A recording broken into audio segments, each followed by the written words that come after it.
kang katulad, wala nang hihigit sa'yo. Wala kang katulad, wala nang papantay sa'yo.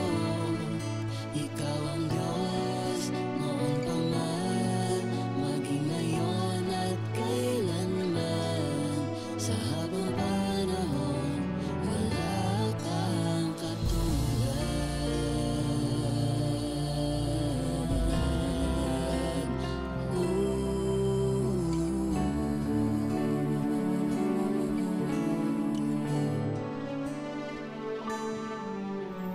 Awitin ko man lahat ng awit sa mundo, ay di kayang mailarawan ang kadakilaan mo.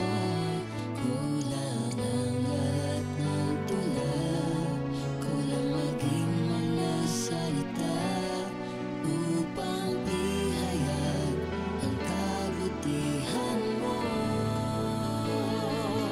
Wala kang katulad, wala nang higit sa'yo. Wala kang katulad,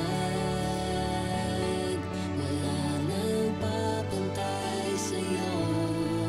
Ikaw ang Diyos noon pa man, maging ngayon at kailanman. Sa habang panahon, wala kang katulad. Wala kang katulad,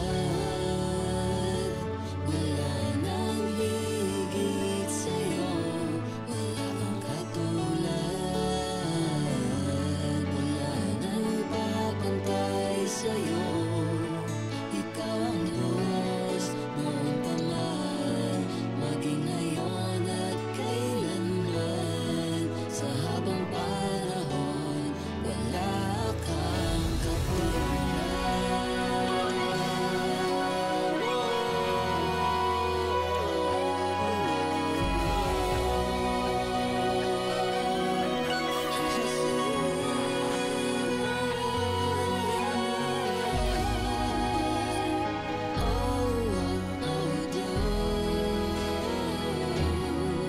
Sa habang panahon,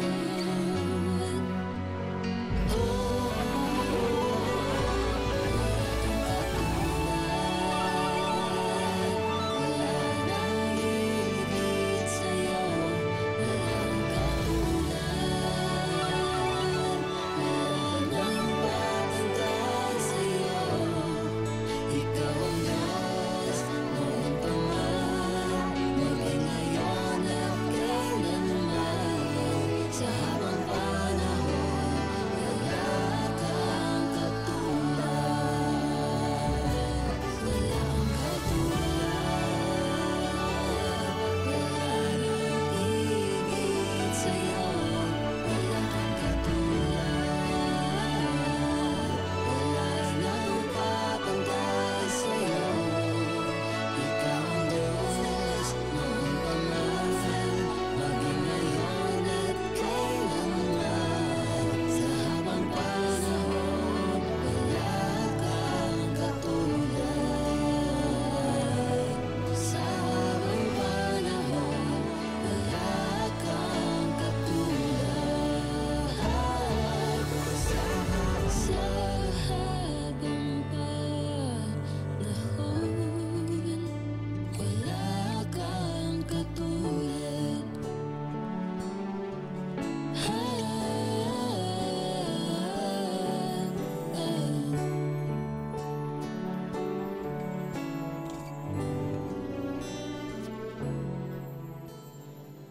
When the wind and storm comes on my way,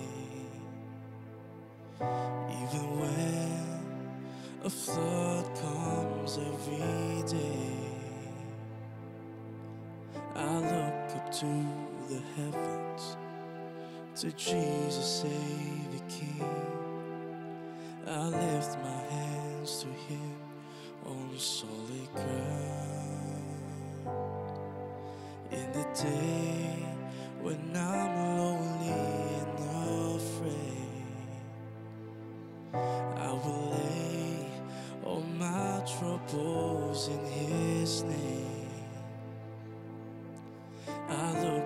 to the heavens, to Jesus, Savior, King. I lift my hands to Him on solid ground. In your presence, tears and fears will all be gone. In your presence, I am brave to overcome. In your presence, joy and peace for sure will be restored. In your love have set my feet on solid ground.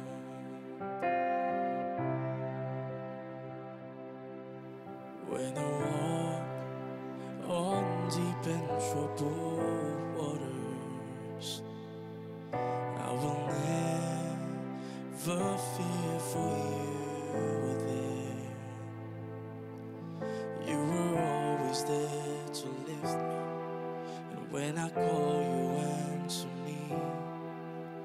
I lift my hands to you, my solid ground. In your presence, tears and fears will all be gone. In your presence, I am brave to overcome. In your presence, joy and peace for sure will be restored. And your love have set my feet on solid ground. I'm not alone. I'm not alone. In your hands I feel secure. I'm not alone. You comfort me. Warm embrace, my tower, my life, my strength.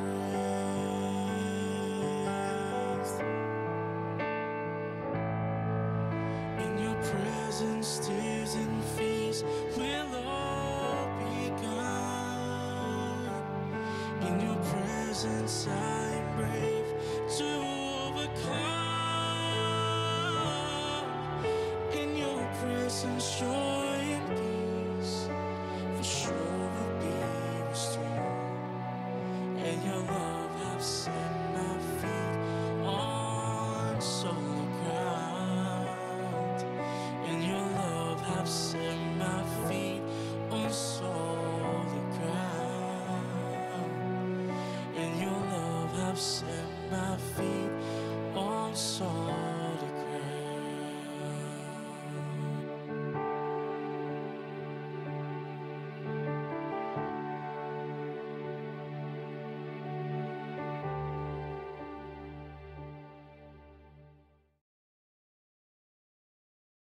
Magandang umaga po sa ating lahat. Good morning po. Yan. Blessed Sunday to each and everyone po. Maging po yung mga naka-online. Blessed Sunday. Sige po, may request everyone to please rise up. Tayo pong lahat ay tumayo. And let's give God our best clap offering. Yung malakas na palakpak po para sa ating Panginoon. Sige po. Keep on clapping your hands to our God as we welcome His presence today. Keep clapping your hands to the King of Kings and to the Lord of Lords. Hallelujah. Hallelujah. Join me now as we open our Bibles in the book of Psalms, Psalm chapter 138, verses 1 to 8.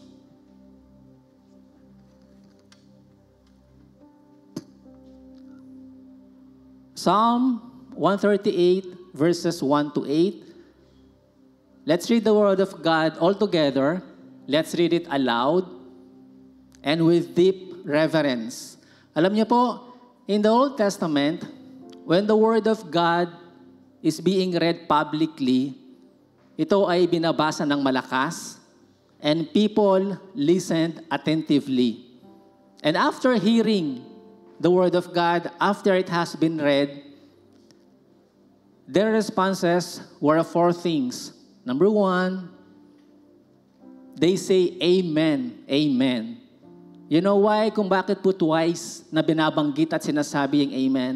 Because it signifies that the things that have been read are very important or true. And then, they bow down. Sumunod po, they put their faces low to the ground. And lastly, they worship God. Kaya sa atin po na naririto, let's give the same reverence as we read the Word of God. Amen po? Amen. Sige po, basahin po natin verse 1, tayo pong lahat. I will praise you, Lord, with all my heart. Before the gods, I will sing your praise. Verse 2, I will bow down toward your holy temple and will praise your name for your unfailing love and your faithfulness. For you have exalted your solemn decree that it surpasses your fame. Verse 3, tayo po, ito po yung declaration po natin. When I called, you answered me.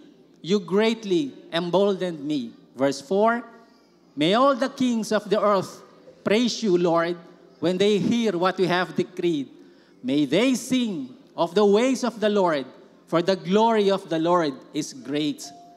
Though the Lord is exalted, He looks lowly on the lowly. He looks kindly on the lowly. Though lofty, He sees them from afar. Verse 7, though I walk in the midst of trouble, you preserve my life. You stretch out your hand against the anger of my foes, and your right hand, you save me. Verse 8, tayo pong lahat, malakas. The Lord will vindicate me. Your love, Lord, endures forever. Do not abandon the works of your hands. Do not abandon the works of your hands. Ang Diyos po ang nagpala sa pagkakabasa ng kanyang salita.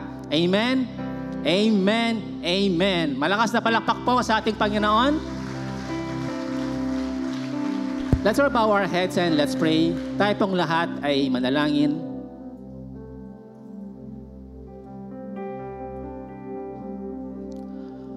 Lord God,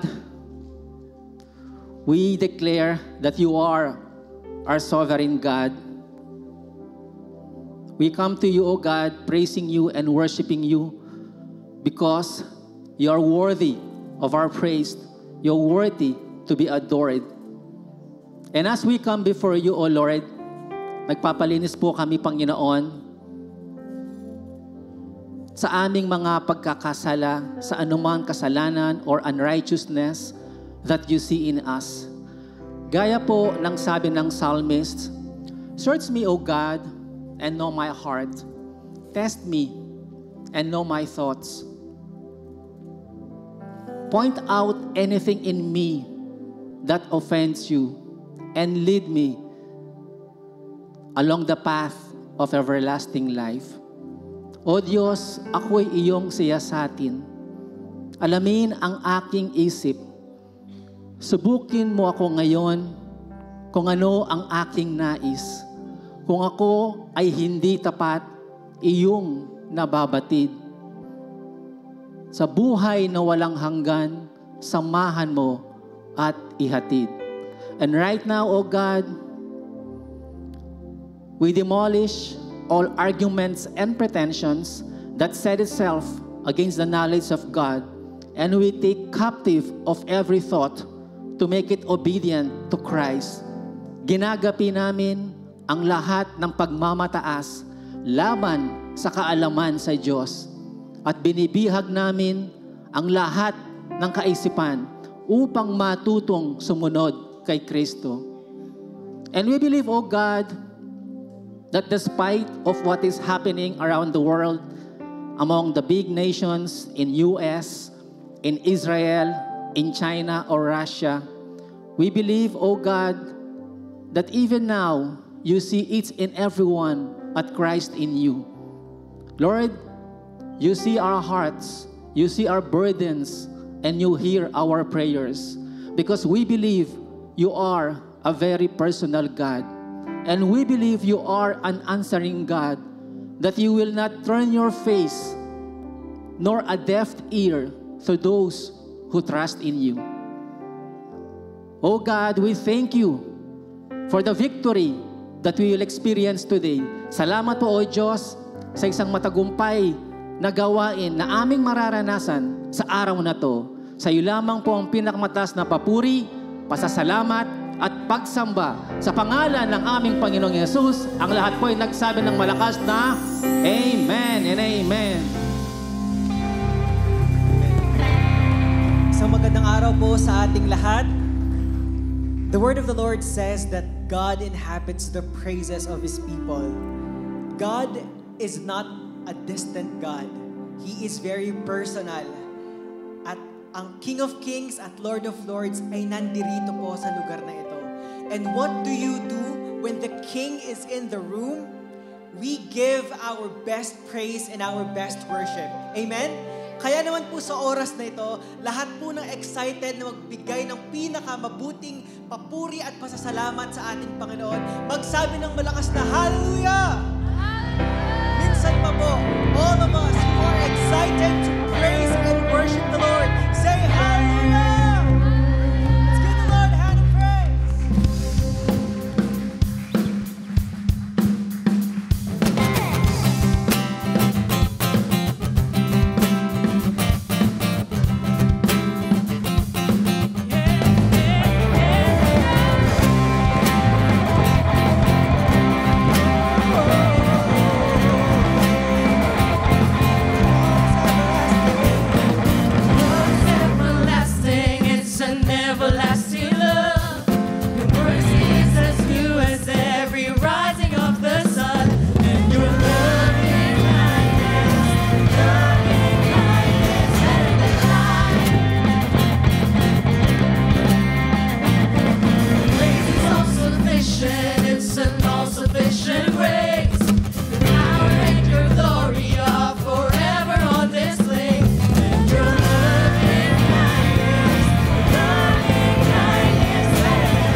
hearts are full of gratitude and praise.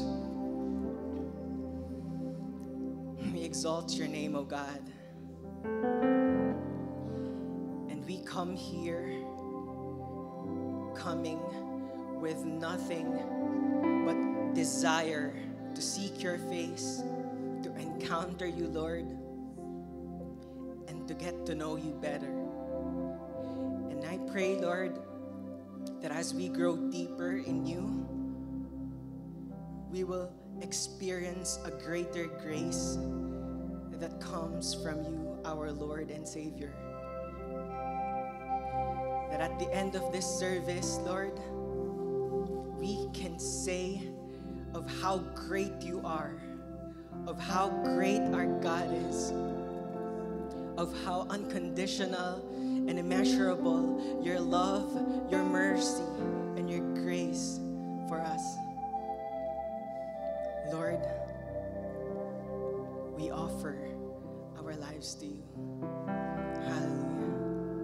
Let's worship the Lord. Oh Lord, my God, when I in awesome wonder consider all the worlds thy hands have made. I see the stars, and I hear the rolling thunder, thy power throughout the universe display. And then sings my soul, my Savior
Before we sit down po, we'd like to welcome each and everyone. Sa atin po na mga first-timers, you are very much welcome po dito sa Christ in You.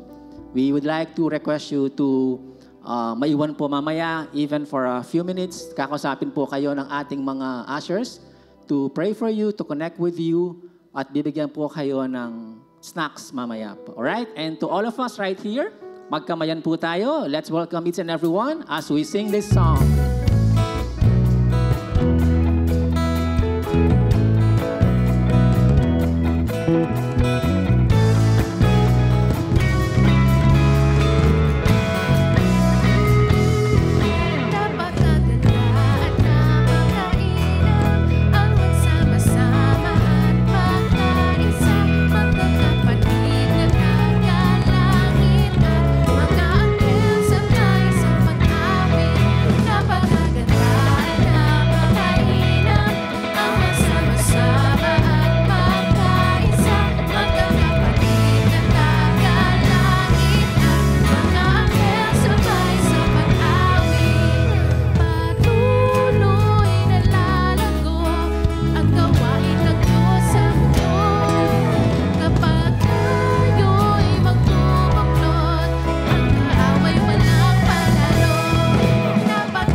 Church that envisions Christ in every heart. Tayo po ay isang iglesia na ang pangitain ay makita si Kristo na naghahari sa bawat puso. And as we continue po sa ating service, ihanda na po natin ang ating mga kaloob, ang ating mga offerings as we give them to our Lord. And may request once again na tayo po ay yumuko and manalangin as we offer to God our offerings. Lord God, we continue to thank you for blessing all of us, O God, materially, physically, spiritually, and in all aspects of our lives, O Lord. God, you are the one who gives us the ability to get wealth in our work, in our businesses, on how we excel, on how we work, that our employers see us on how a Christian should work. We thank you, Father, for the many blessings that you are giving us. Yung pong malakas ang aming mga kanyang pangangatawan. Hindi po kami nagkakasakit ng malubha. That we have a very neat family. Nagkakaisa, nagbubuklod ang bawat pamilya. And we have a strong church. Ang mga kanya-kanyang ministries po namin. It is you, O God, na ang dahilan kung bakit po ang lahat ng pagkakaisa ay nakikita sa kabuuan ng iyong iglesia. And that is why, O God, we have a heart of gratitude to you, O Lord. Not only thanking you with our lips, with our mouth, but thanking you as well through our giving. Kaya nga po, O Diyos, narito po ang aming mga handog, ang aming mga offerings, ang aming mga tithes, and even our pledges, O Lord, coming from our hearts at tanggapin po ninyo, Panginoon, na may ngiti sa aming labi. And one thing we want, O God, is to please you and to put a smile on your face even in our giving. Lord, I pray that you would continually bless your people. Ano man po, O Diyos, ang dalangin po nila, we say amen to all of these things, O God. At maging po yung project po namin as we started already, yung C127, O God. This is your work. This is your project, O God. We believe it will surely come to pass as we are united in fulfilling this vision na nanggaling po sa inyo. Kayo rin po ang magbibigay ng mga kailangan namin to fulfill this vision. And we thank you, O God, that we have victory in Christ as we give back all glory and honor to you alone. This is our prayer in Jesus' name. And everyone says, Amen. Maaari na po tayong magkaloob.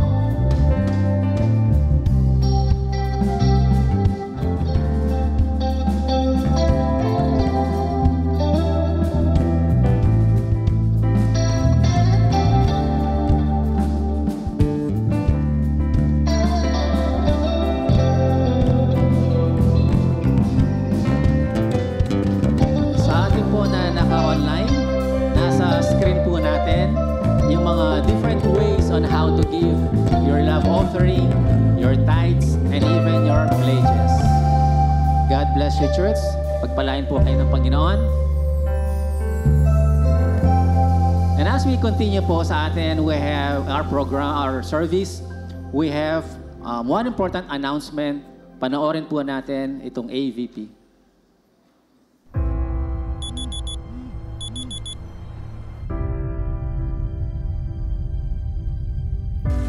Are you tired of the 8 to 5 weekday hustle? Do you feel like you're missing out on quality time with your family because you're forced to work overtime? You have put in long hours, and yet your salary isn't enough to pay for your bills and support your family. As young adults, we've all had those similar frustrations. We all dream big for our future and aspire growth and financial security. You might see yourself being your own boss or building your own business soon, but you just don't know how or where to begin. Well, this is a sign to take the step of faith. Young Adults Fellowship would like to invite you to our very first finance and business training this 22nd of February, 5 p.m. here at the CIY Main Sanctuary.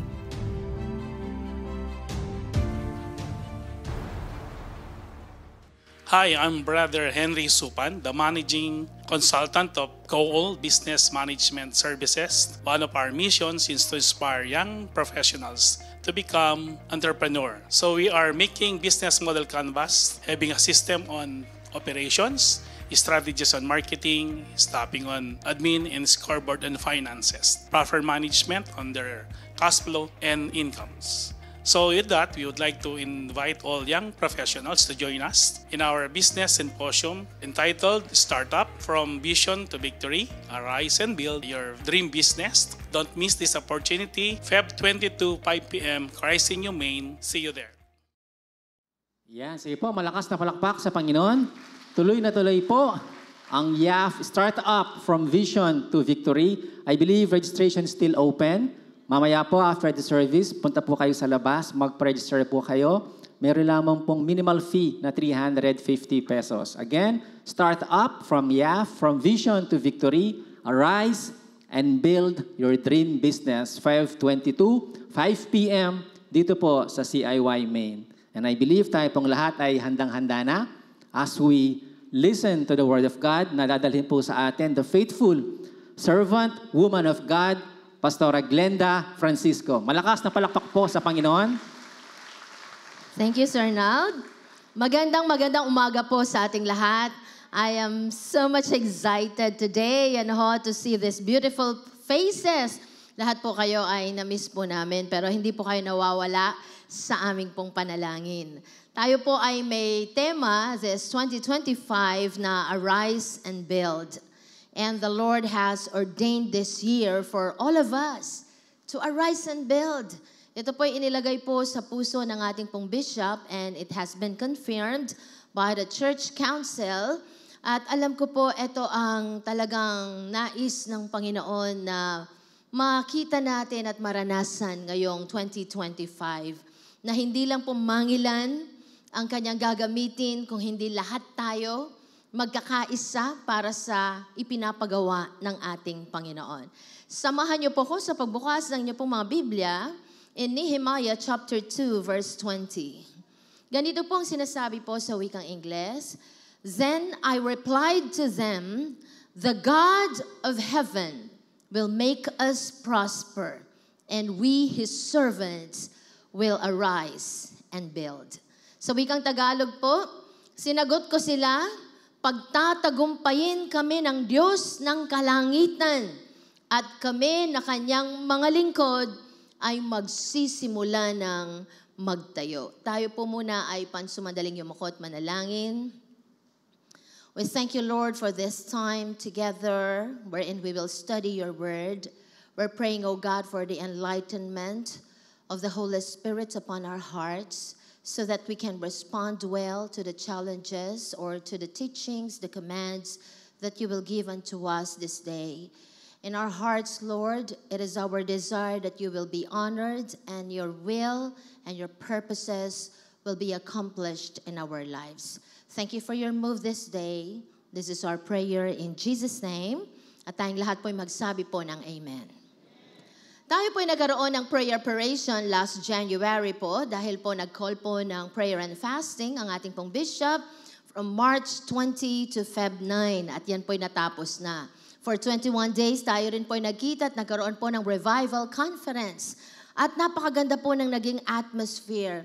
Kapag kami po ay nagsishare ng mga pastors, ang sabi namin, there is so much excitement in the atmosphere, a great expectation, and we can really sense that spirit of unity and generosity in the church. Kaya inaabangan po natin yung galaw ng Panginoon sa ating pong kalagitnaan. Amen po ba? And it is a great privilege to be a part of what God wants to build and accomplish this year. Kaya pakisabi nga po doon sa inyo pong katabi, pamilya tayo. Sige, sabihin mo yan. Huwag tayong paiiwan sa galaw ng Panginoon. Amen po ba? Yan. During the time of Nehemiah, the Lord has given him a difficult task of rebuilding the massive wall of Jerusalem that has been destroyed by the Babylonians. Alam naman po natin yung kwento nito. Tayo po na nag-attend ng ating pong revival conference. Because of the rebellion of God's people, ang mga Hudyo po ay dinisiplina ng ating pong Panginoon at sila po'y kinubkob ng isang makapangyarihang bansa para sila po ay i-purge, linisin sila. And to change their hearts, yung kanila pong rebellious heart, ay maayos ng Panginoon, mahubog niyang muli ito, yung tumalikod sa Kanya ng lamig sa Panginoon at tumalima sa mga Diyos-Diyosan, sila po'y pinaraan sa pagdidisiplina para muli silang maibalik ng Panginoon sa Kanya. But the task that has been given to Nehemiah was so vast. Napakalaki ng pinapagawa ng Diyos sa Kanya.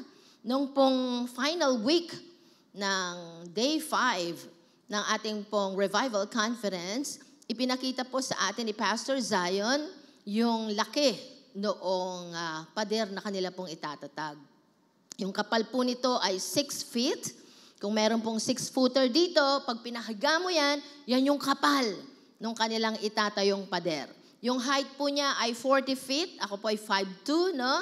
So kung pagpapatong-patungan, yung 8 tao, ganun kataas yung kanilang itatayong pader. At yung lawak po nito ay 3.6 kilometers. At meron po siyang 10 gates. Tayo po, pag nagbakod tayo, malaki na yung 1,000 square meters. But it is a great task. Million na kung minsan yung halaga ng pagbabakod pa lang.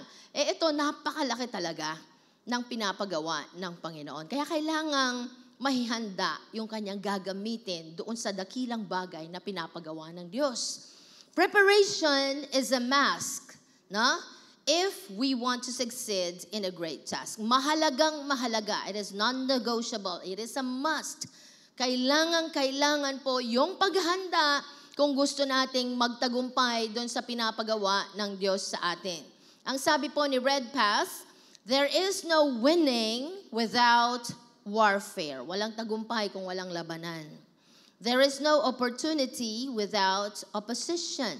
Walang oportunidad kung walang hahadlang. There is no victory without vigilance. Hindi po tayo magtatagumpay kung hindi tayo magbabantay. For whenever the people of God say, let us arise and build, Satan says, let me arise and oppose. Pag ang bayan ng Diyos ay nagtindig at sinabing, ako'y babangon at ako'y magtatatag, ako ay gagawa ng pinapagawa ng Diyos, ang sinasabi po ni Satanas, ako din, magtitindig din ako at ako'y hahadlang. Kaya kailangan po natin ng pagbabantay. Ito yung maganda eh. Any great work of God begins with God doing a great work in somebody. It is given na yung ang Diyos. Talagang gagawa siya ng dakilang bagay sa ating kapanahunan. Pero ang nakaka-excite dito, ihahanda muna niya yung kanyang gagamitin na magtatayo. He will do a great work in the lives of the builders. At kung ikaw ay kasama doon sa pagtatatag, magsabi ka ng malakas na Amen. At ako'y naniniwala ang Diyos ay inihahanda ang bawat isa sa atin. God is preparing us for something big. Kaya nga pong pag-uusapan po natin sa umagang ito is the forging of a builder. No? Ito po yung paghubog doon sa magtatayo o doon sa gagawa. No? Number 1 is, just like in the life of Nehemiah, Nehemiah was trained to win. Sabihin po natin ng malakas, trained to win. Siya po ay sinanay na magtagumpay. At sa panahon natin ngayon, sinasanay din tayo ng Panginoon na tayo po ay magtagumpay. Ang ganda po ng declaration po ni Nehemiah in Nehemiah 2:8. Ang sabi po niya, "The good hand of my God was upon me." That was the secret of his life. The good hand of the Lord was upon me. Ang ganda po nun, na alam mo sa puso mo, ang kamay ng Diyos ay nasa sa iyo. Kaya lahat ng kanyang ginagawa ay nagtatagumpay because the good hand of God was upon his life. Sino po yung gustong maranasan yung kamay ng Diyos sa buhay niya? Amen. Ramdam po ba ninyo yung galaw ng Diyos sa buhay niyo? Amen.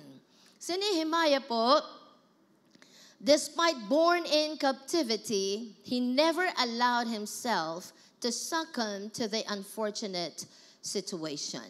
Di po ba ipinanganak po si Nehemiah sa panahon po ng 70-year period of captivity?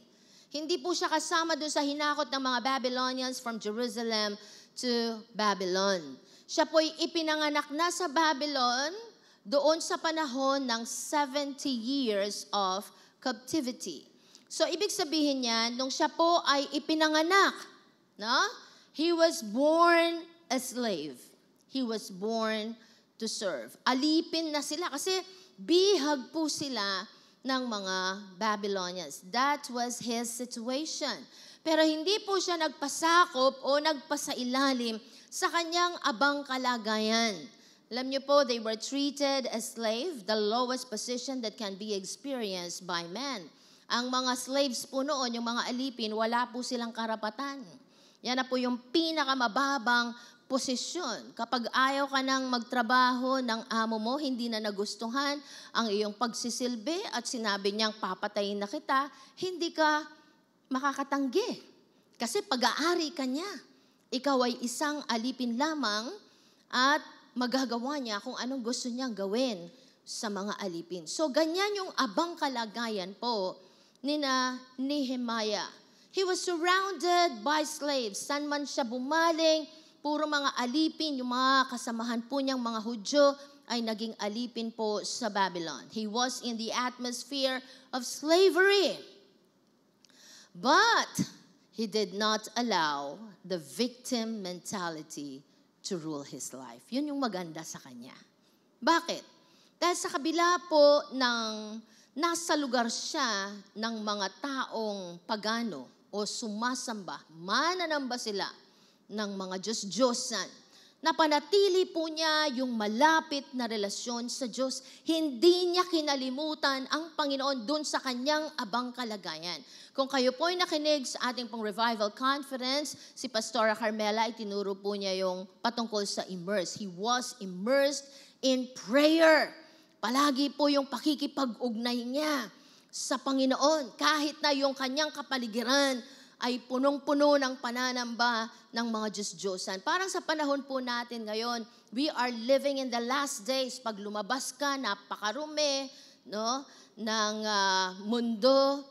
Yung iba'y nag-iimbento na ng mga kasalanan, hayagan na yung dating ikinahihiya na gawin sa publiko, ay ginagawa na po ng hayagan ngayon. Marami ang lumalapastangan sa Diyos, kinakalimutan ang Panginoon, hindi binibigyan ng pagpapahalaga ang relasyon sa Panginoon. Pero etong nakita natin dito, sa kabila ng karumihan ng kapaligiran, pwede pa rin nating mapanatili ang malapit na relasyon sa Panginoon. Amen po ba?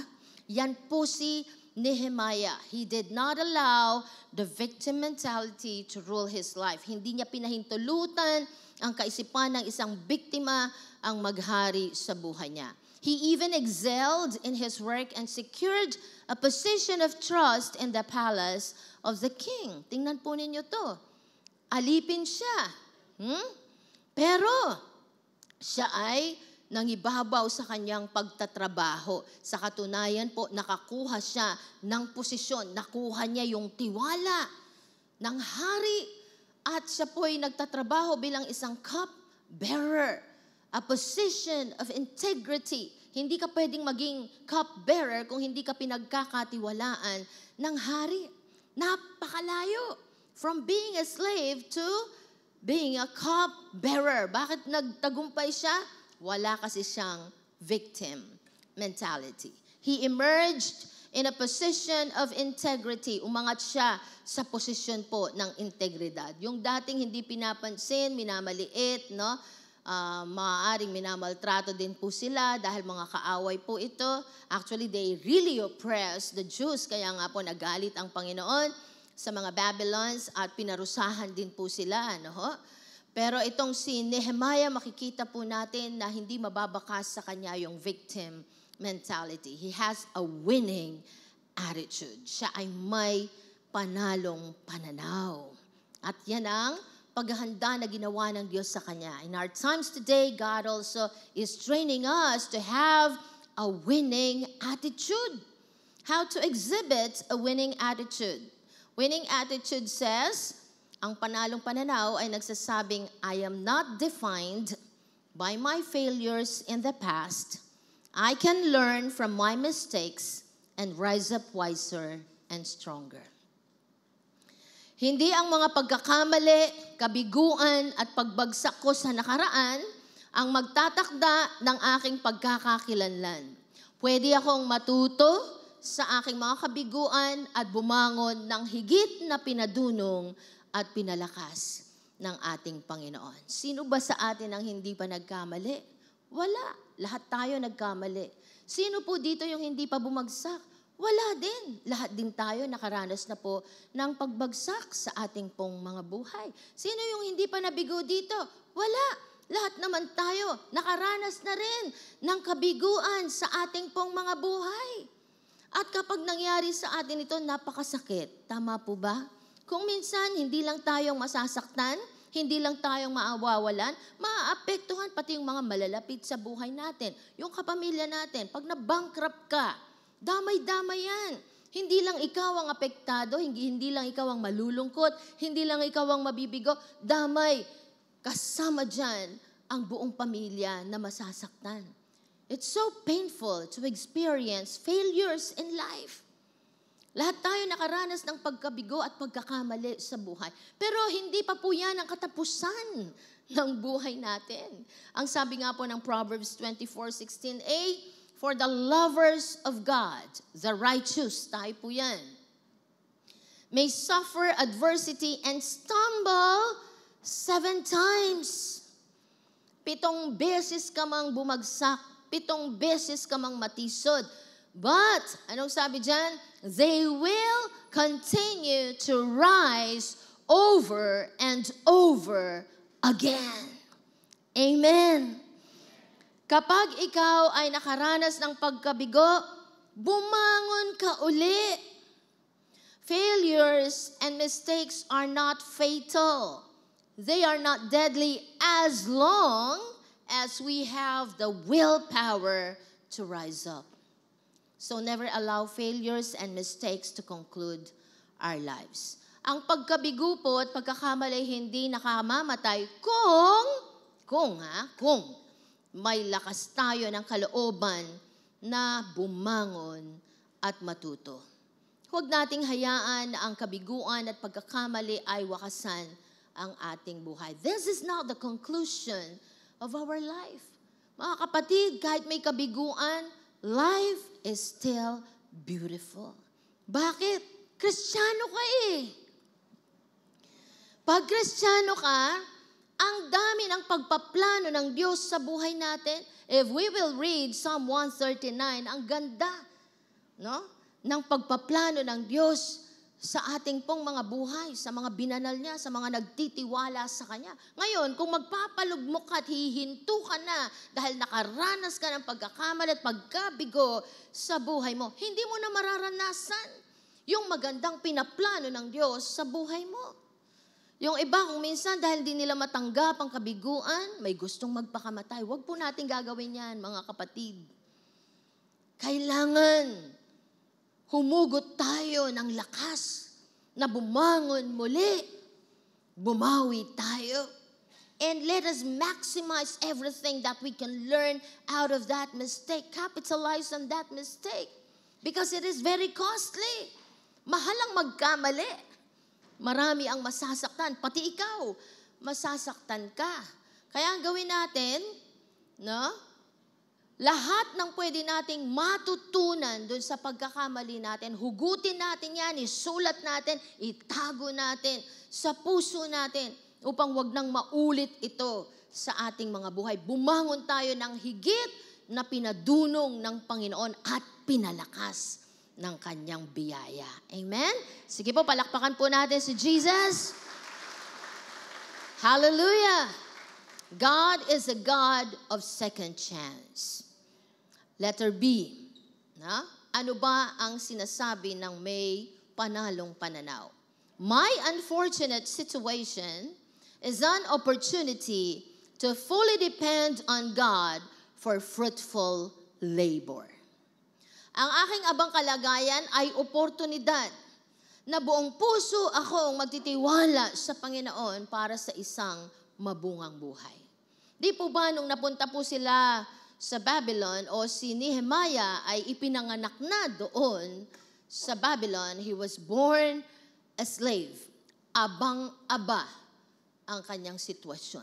Pinakamababang posisyon.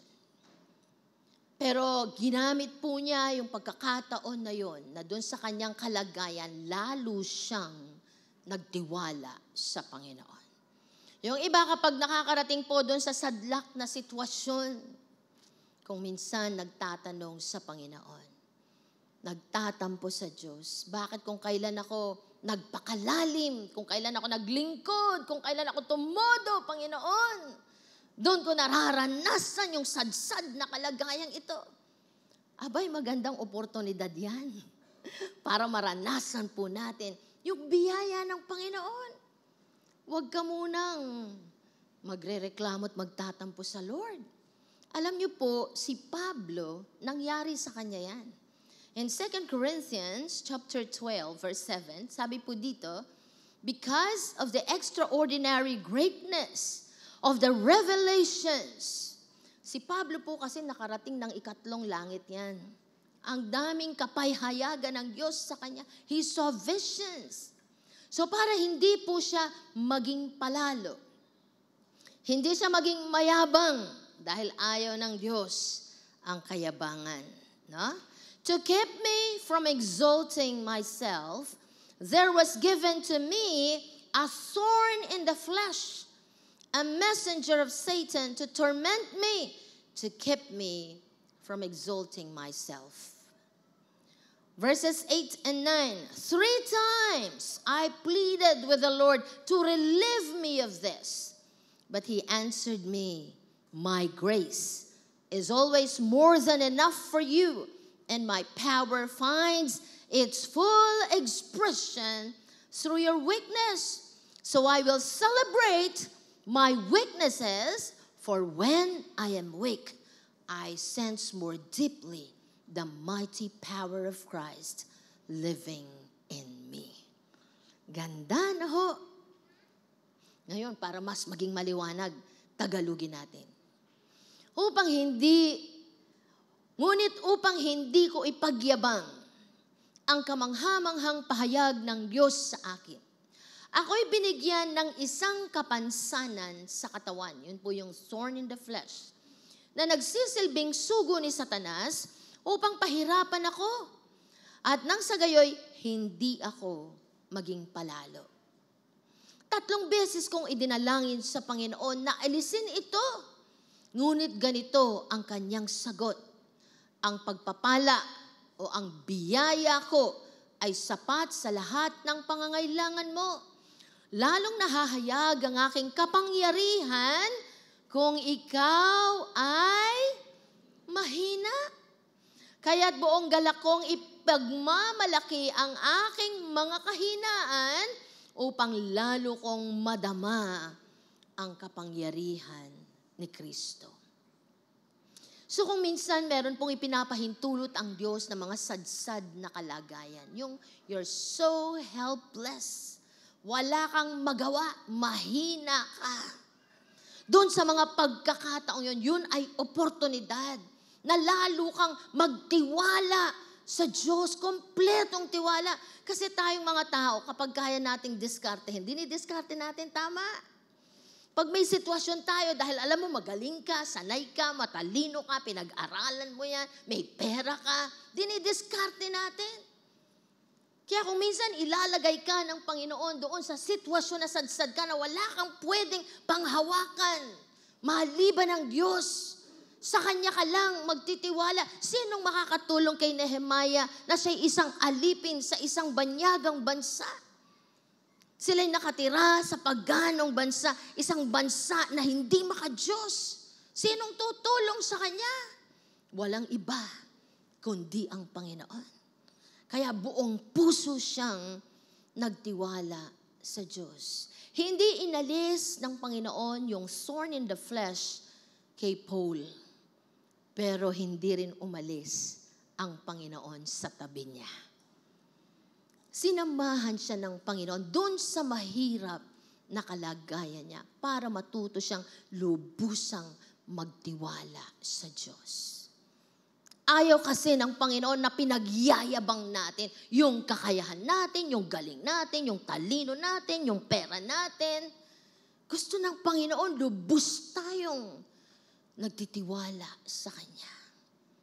Amen po ba? Kaya nga, ano po yung confession ni Paul in 1 Corinthians chapter 15, verse 10? But God's amazing grace has made me who I am. Sino po ba si Pablo? Dakilang apostol. And His grace to me was not fruitless. In fact, I worked harder than all the rest of the apostles and all the rest of the disciples. No wonder po, 2/3 of the books in the New Testament were written by Paul. I work harder than all the rest, yet, sabi niya, not in my own strength, but God's. It is God's strength. For His empowering grace is poured out upon me. So ano na yung pinagyayabang ngayon ni Pablo? Hindi yung lakas niya, hindi yung galing niya, hindi yung talino niya, kundi ang biyaya ng Diyos na kumilos sa kanya nung siya'y nasa pinakamababang sitwasyon ng buhay. Yung panahong nahihirapan siya, nasasaktan siya, there was a thorn in the flesh. So ganun din po sa atin. Kapag dumadaan tayo sa mga mahihirap na sitwasyon, that is an opportunity to fully depend on the grace of God upon our lives. Sa lahat ng anumang ipapagawa ng Diyos sa atin, ayaw ng Diyos ang pagyayabang. Ayaw ng Diyos ang pagiging palalo. Kaya kung gusto nating magtagumpay doon sa pinapagawa ng Diyos sa atin, lubusan tayong magtiwala sa biyaya niya sa buhay po natin. Amen po ba mga kapatid? Amen. Praise God. And then number 2, so we are being trained to win until now. Yung mga liit-liit na problema na pinapadaan ng Diyos sa buhay natin, ipanalo natin yan. That's part of our preparation. Huwag kang iiwas. Huwag kang iilag. Kasi kapag pinasa mo yung grade 1, grade 2 naman yung pagsubok mo. Pag pinasa mo yung grade 2, grade 3 na naman. Kaya huwag kang magtaka, Lord, sunod-sunod lang po. Kaya yari na pa yung metong, o tatina na naman. O siyempre, titrain na kang Lord. Patibayan na kang Lord, tuturwanan na kang lalong magtiwala kayo. And number 2, trained to be vigilant. Sabihin po natin ng malakas, trained to be vigilant. Sinasanay po tayong maging mapagbantay o listo. Kapag may pinapagawa ang Lord, dapat listo ka. Dapat nagbabantay. Nehemiah 1:11, now I was the cupbearer to the king. Nehemiah as a cupbearer makes sure that the wine he serves to the king is not poisoned. Iyon po yung primary work po niya. Siya muna ang titikim dun sa alak, sa inumin ng hari. Kung walang lason yan, okay, serve na natin sa kanya. Walang lason, safe yan. So, ibig sabihin, no, yung kanyang trabaho ay talagang very important. Dahil binabantayan niya yung kaligtasan ng hari. He must guard any threat against the king. Kailangan po niyang bantayan ang anumang pagbabanta sa hari. Dahil kapag mayroon pong celebration in the palace, sigurado po mga hari din yung bisita niyan. At paano kung merong nagnanais na kamkami ng kanyang kapangyarihan? They can kill the king. So ito pong si Nehemiah, siya yung palaging vigilant. Hindi naman yung suspicious, pero nagmamasid dyan. Palaging listo. Hindi niya alam kung kailan aatake ang kalaban. There must not be a room for carelessness. Carelessness must have no place in his service. Wala dapat lugar o anumang pagpapabaya sa kanyang pagsisilbi.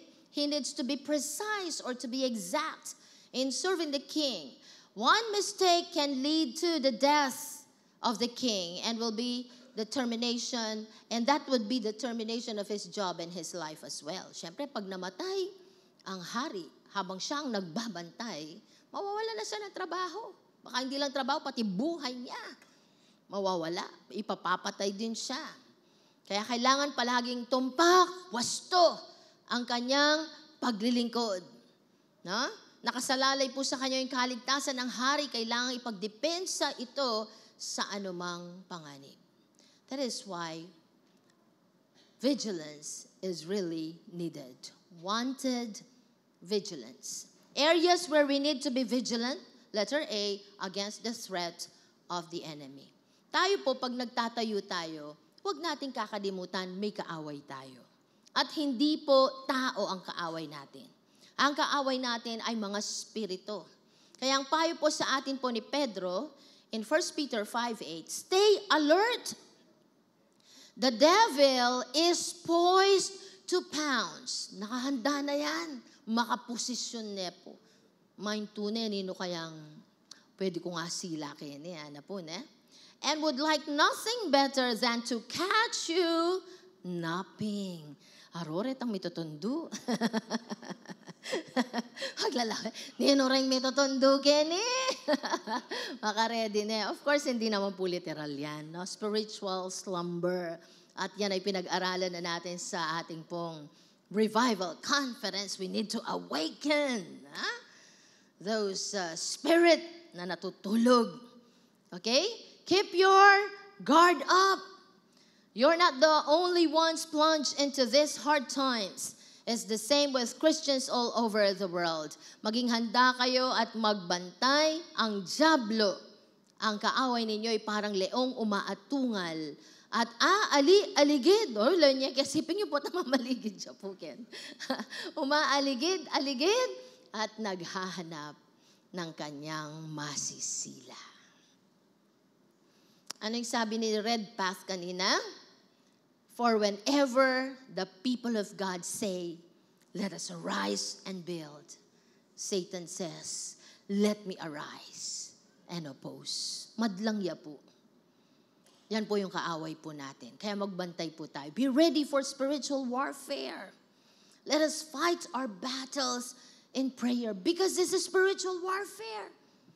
Hindi po taong kaaway natin kaya yung ating pong mga sandata. Hindi po yung gagamitin nating sandata, hindi yung mga natural na sandata.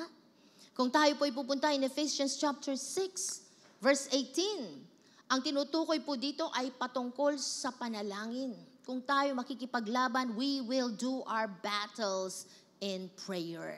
Iluluhod natin yan sa ating pong Panginoon. Bago po binanggit yung sa prayer, yung mga nauna, put on the whole armor of God. Ang sabi doon, isuot ninyo yung helmet of salvation, breastplate of righteousness, shield of faith, no? Yung belt of truth, your shoes shod with the preparation of the gospel of peace, and take the sword of the Spirit, which is the word of God. Lahat yun baluti, no? Spiritual armor. And then in verse 18, ang sabi po dito, ang lahat na ito'y gawin ninyo na may panalangin at pagsamo.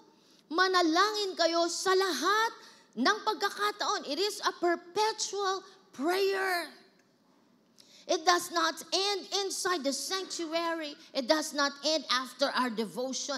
Yung pananalangin kailangan tuloy-tuloy. This is our greatest weapon.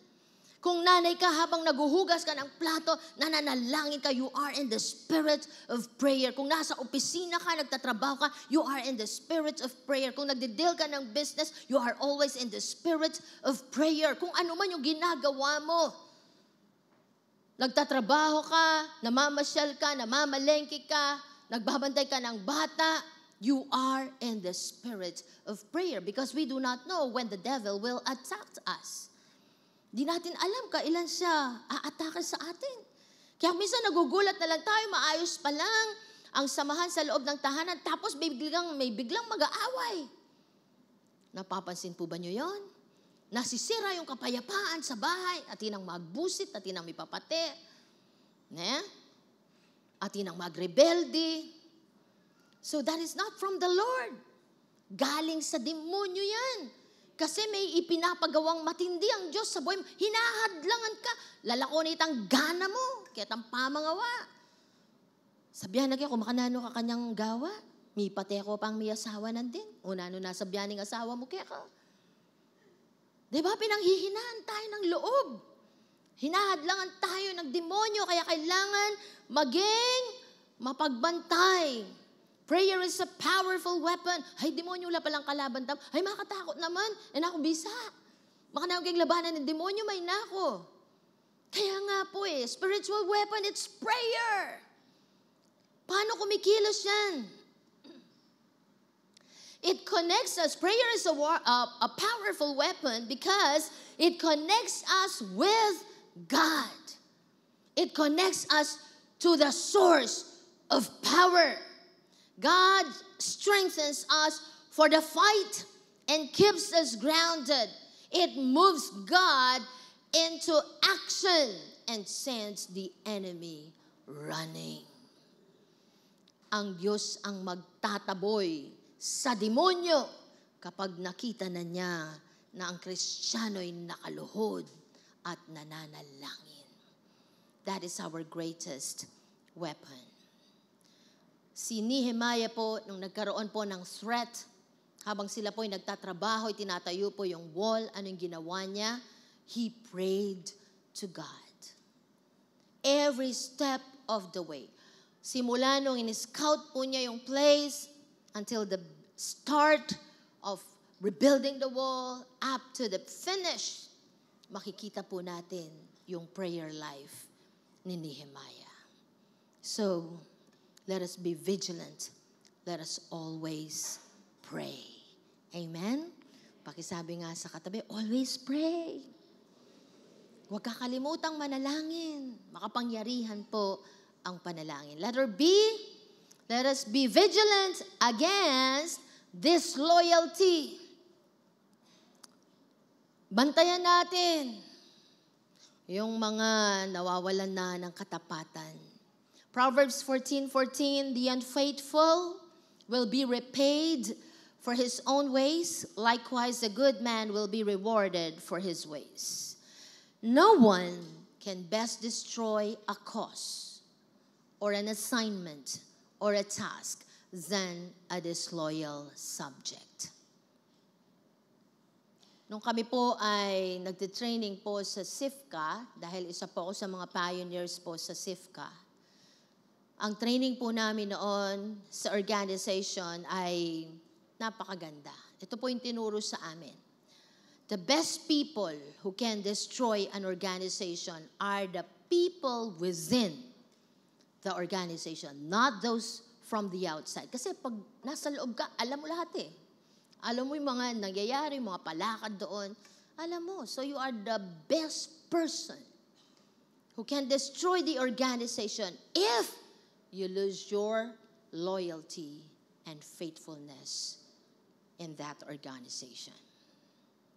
Kaya sa atin po, magbantayan po tayo. May pinapagawa ang Lord, dapat binabantayan yung katapatan sa puso. Ang unang bantayan natin, mga kapatid, yung sarili natin. Ako ba matapat pa sa Panginoon? Loyal ba ako kay Lord? Loyal ba ako doon sa pinapagawa ni Lord? Loyal ba ako sa simbahan, sa local church, kung saan ako tinanim ng Panginoon? O kapag meron silang dinesisyonan na gawin dahil yun ang inilagay ng Diyos sa puso nila, ako yung unang-unang kumakontra. Kailangan ipakita po natin yung katapatan. Pag sinabi po ng ating pong bishop, I heard from God, we will arise and build. Sabihin natin, yes, Lord! Yes, Lord, yes! Anything that is in accordance to the will of God at pasok siya doon sa layunin ng Diyos sa buhay natin, say yes! Yes, Lord! Yes, yes! Sama ko dyan. Huwag ikaw yung unang kokontra. Ikaw na namang papagawa ito, ha? Atinta ng building, Kenny, eh. Maka-aircon na, maragol na, o kailangan tapang gawa ka rin. Kasi nasa process na po tayo of building a beautiful sanctuary dun sa 3 hectares lot. Palakpakan naman natin si Lord. At alam po ba ninyo, mahimalang nangungusap ang Diyos sa mga puso ng mga Kristiyano na bigla na lang pupunta doon. Ako po, sali po ako dyan. Pakiramdam ko, pag hindi ako sumali, malaki ang mawawala sa akin. Count me in. Kasali po ako dyan. Kung ano man yung meron ko, magtatanim po ako. Yun yung masarap. Kaya sabi nga namin, we can sense that atmosphere of generosity. Hindi papayag na hindi makikibahagi doon sa ipinapagawa ng Diyos. That is their conviction. Always set an example of loyalty and faithfulness to God and His cause. Isang pagbabantay, dapat tayo mismo loyal sa pinapagawa ni Lord. Tayo mismo matapat. And we do not say anything ill against what God wants us to build in our generation. Alway kay tang mumunang kokontra. Ikay tang mumunang magsuporta. Amen po? Yung kasuporta natin, magsabi nga ng amen. And encourage our loved ones and church mates and brethren. Tayo po yun. To do the same and thus develop a culture of loyalty and faithfulness around us. Pag nag-umpisa sa atin, dinamay mo pamilya mo, dinamay mo yung mga kamanggagawa, yung lahat ng kapatiran. Sa Christ ninyo, ang sarap ng paggawa. Kasi lahat tayo loyal sa Lord. Ala pong kontrapelo. Amen po mga kapatid. Ha? Huwag natin sabihin, hila na, mampere, kaluluko mo. Babalik ko na naman yan kay Nehemiah. Sad-sad ang sitwasyon. But he fully depended on God.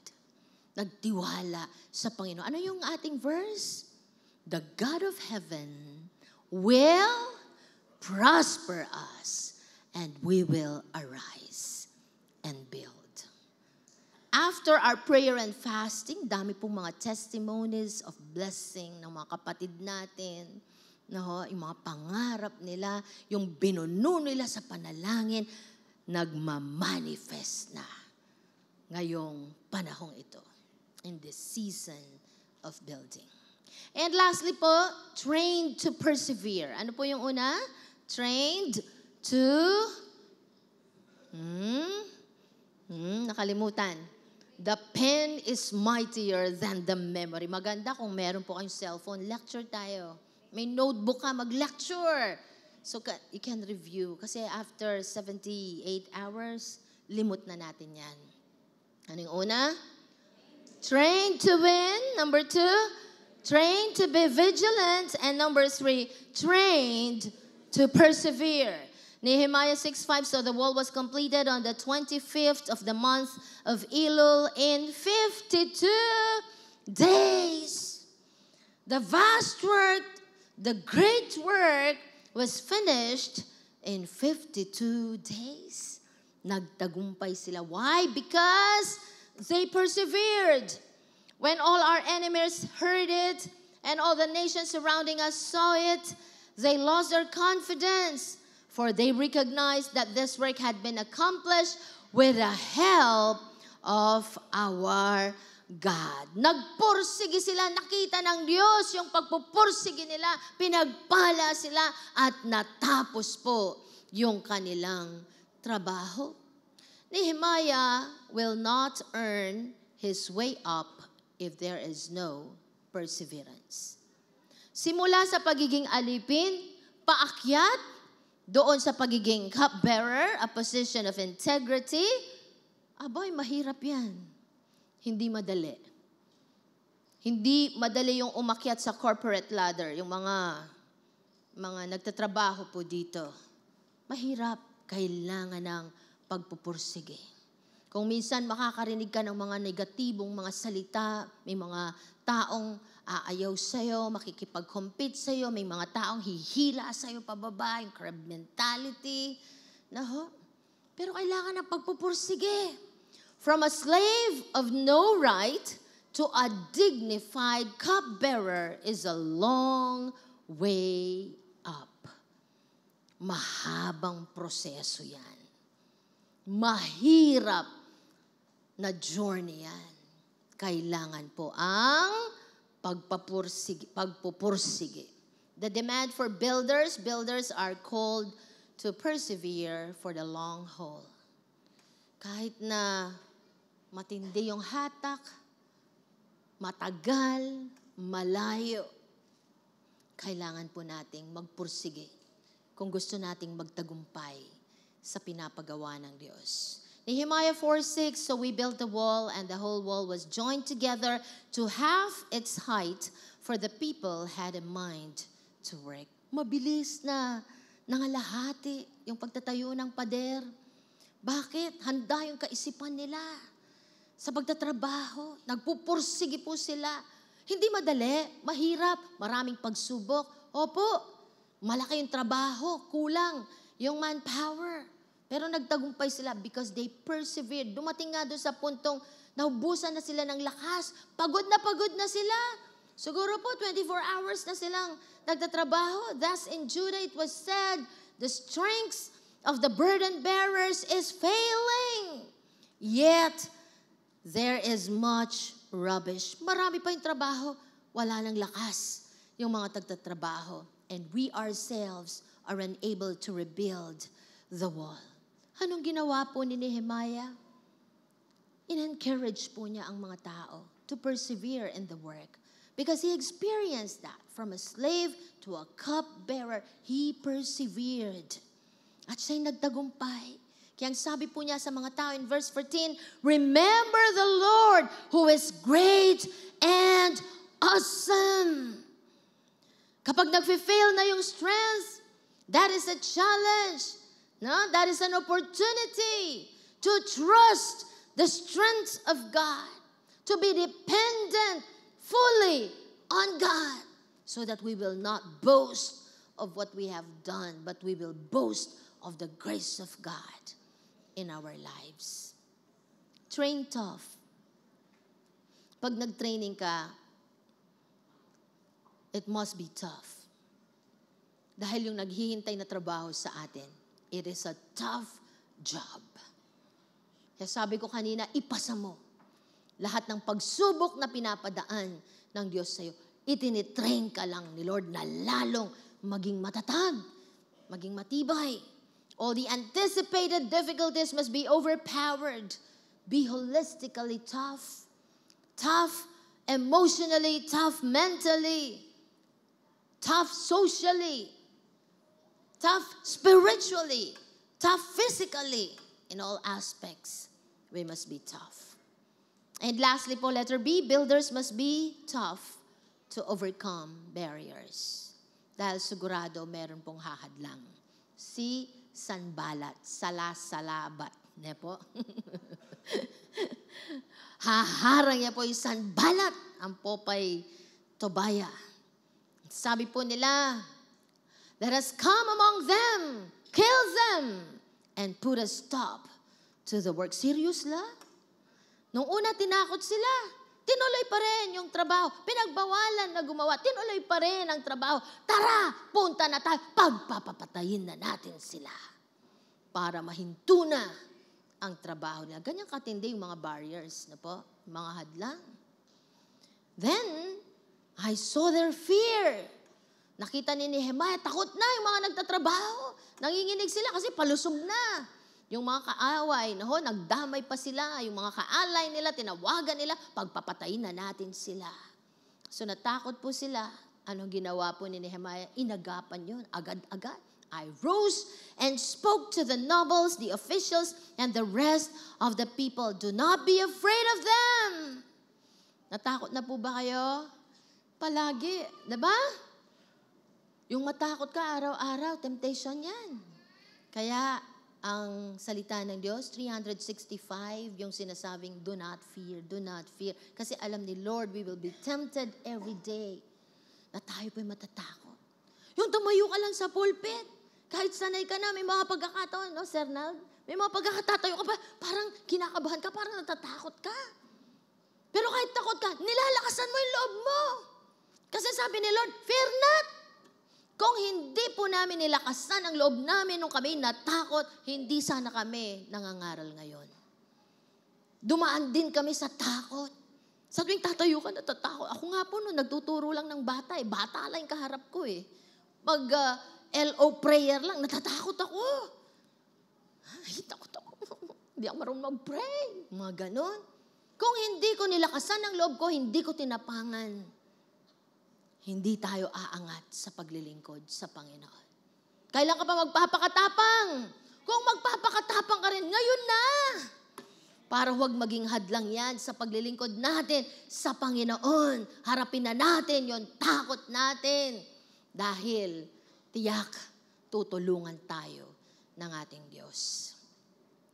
Remember the Lord, who is great and awesome. And fight for your brothers, your sons, your daughters, your wives, and your houses. When our enemies heard that it was known to us and that God had frustrated their plan. Dami nila, lumulusob. Gusto silang pagpapatayin. Sino ang lumaban para sa kanila? Ang Diyos. The Lord frustrated their plan. Then all of us returned to the wall, each one to his work until they finished it in 52 days. Gusto ko pong iwanan sa inyo ang isang napakahalagang katotohanan. Mga kapatid, finish the assignment given to us with integrity. Amen? Pag nag-commit kang maglingkod sa Panginoon, huwag mong bibitinin. Huwag mong iiwan ang hindi tapos. Pag sinabi mo, yes, Lord, I'm offering my life to you. I'm consecrating myself. Do it with integrity. Finish what you have committed to God. Naalala ko po yung sinabi ng tatay ni Pastor sa kanila. A work half done is worse than a work undone. Nung eme arian, emo ne umpisan na ng tatang na. Siguraduan mo, patsay, inumpisan me yung obra, arian me. Isadsad me. Amen po ba? Alayang integridad, itang makatiwangwang yung obra mo ken, may nari. May malis ka keng bale, ang gaya sala, likwan mo, itang alikabok keng sala. Gana-ganang manakit, sabihan dala yung integridad yung ginawa kanini, yan ay naring inumpisana.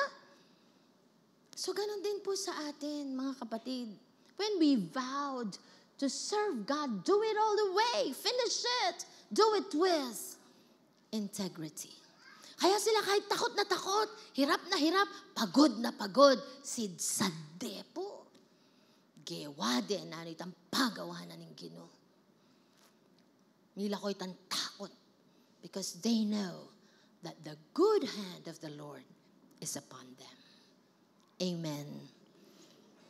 Kaya nga po sa ating pagtatapos, let us all together arise and build as we exercise our training to win, to be vigilant, and to persevere. Tayo pong lahat ay tumayo at tayo po ay mananalangin sa Panginoon. If there was a time in your life na kayo po ay nagtalaga sa Panginoon, at inialay po ninyo yung buhay niyo sa Kanya. Nung nasa mahirap na sitwasyon ka, Lord, pagalingin mo lang ako. Maglilingkod ako sa iyo. Tumanggap tayo ng kagalingan, pero hindi po natuloy yung paglilingkod. Kung may mga ipinangako po tayo sa Diyos, na sinabi natin, this time, I'm serious, Lord. I will serve you. At hindi pa rin po natuloy dahil ikaw ay natakot, dahil ikaw ay nagkaroon ng problema, marami ang humadlang sa iyo. Masakit man pong pakinggan that there is no dignity in a work that isn't done or it is half done. Kaya nga po sa umagang ito, bago po tayo maghiwa-hiwalay, let us be serious with our commitment to God. Kung ano man yung pinangako natin, gawin po natin. Learn to deliver it. The Lord has been training us for many years.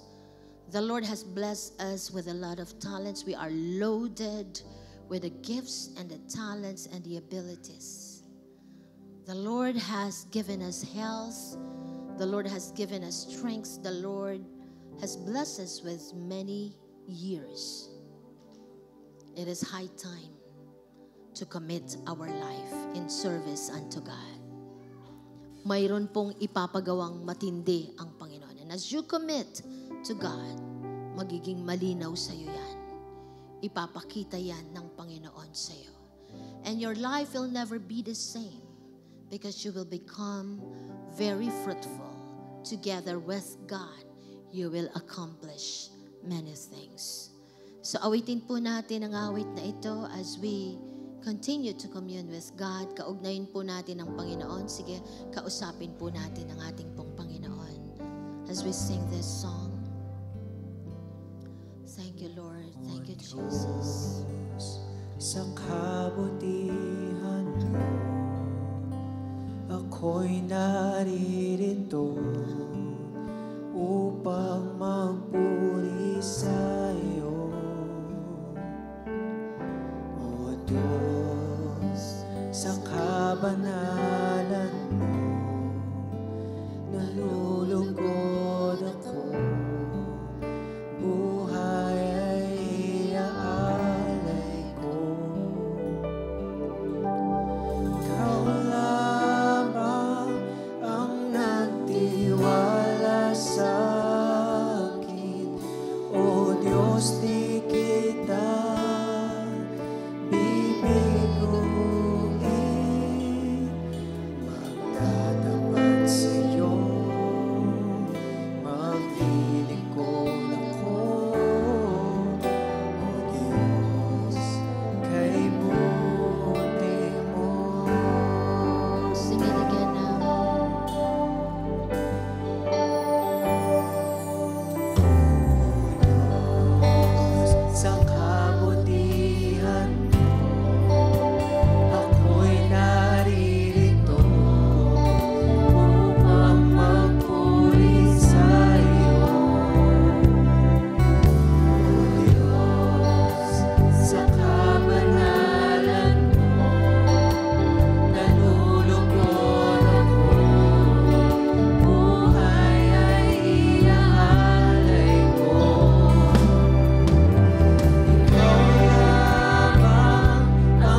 Sadyang napakabuti po ninyo sa bawat isa sa amin because you have chosen us, Lord, to be your masterpiece.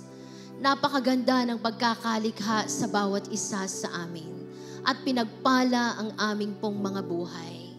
Binigyan kami ng maraming kakayahan, ng abilidad. Pinalakas kami. Binago ang buhay po namin. Nilinis kami. Pinasigla kami, Panginoon. Pinagpala ang aming mga buhay. Ano ang pwede po naming maibalik sa lahat ng kabutihan na inyo pong ipinamalas sa aming mga buhay? Maliban ang ipagkaloob ang aming buhay sa paglilingkod sa aming pong Panginoon. While we are still strong, O God, while we are still sound, Lord, we want to offer our services unto you. May mga pagkakataon, opo Panginoon, nangako kami sa inyo. Kami po'y nagtalaga ng aming buhay. Pero dahil po sa mga pagsubok, sa mga kabiguan, sa mga pagpapahirap, may mga bagay na hindi po kami natupad doon sa kung ano ang itinalaga at ipinangako po namin sa inyo. Sa umagang ito, Panginoon, salamat at pinapabawi mo ang bawat isa. Binigyan kami ng oportunidad na makibahaging muli sa dakilang bagay na inyo pong ginagawa sa aming pong kapanahunan. Hindi na po namin palalampasin ang pagkakataong ito na kami po ay hindi makabahagi for all the things that you have ordained and destined, O God, for this church to build, O Lord. We are committing ourselves to it, O God. We say yes to you. Yes, Lord, to your will. Yes to your purposes. Yes to the great things that you are doing in our midst. Yes to a beautiful sanctuary. Yes for the advancement of the kingdom of our God. Yes for the salvation of many souls. Yes for the deliverance of many souls. Yes for the change in our province and in our nation, oh God. We are committing our lives to you once again. And we believe, oh God, that by your grace, we will be able to finish what you have tasked us to do. We will not rely on our inadequacies, on our limitations, nor on our strengths, Lord. But we will continue to depend on the sufficiency of the grace of God in our lives. Dahil ang biyayang ito ang magdadala sa amin sa isang mabungang buhay. Kung papaanong si Pablo, napakarami ng kanyang nagawa para sa aming Panginoon, hindi dahil sa siya'y magaling at malakas at matalino, kundi dahil sumagana ang biyaya ng Diyos sa kanyang buhay. Even so, in our lives, God, we are opening our lives to the sufficiency of the grace of God to work in us so that we can do more for the honor and for the glory of our God. We thank you for the privilege of working with you. We honor you, Lord. Salamat po, Panginoon, sa aming pong pansamantalang paghiwa-hiwalay, patuloy na binubuksan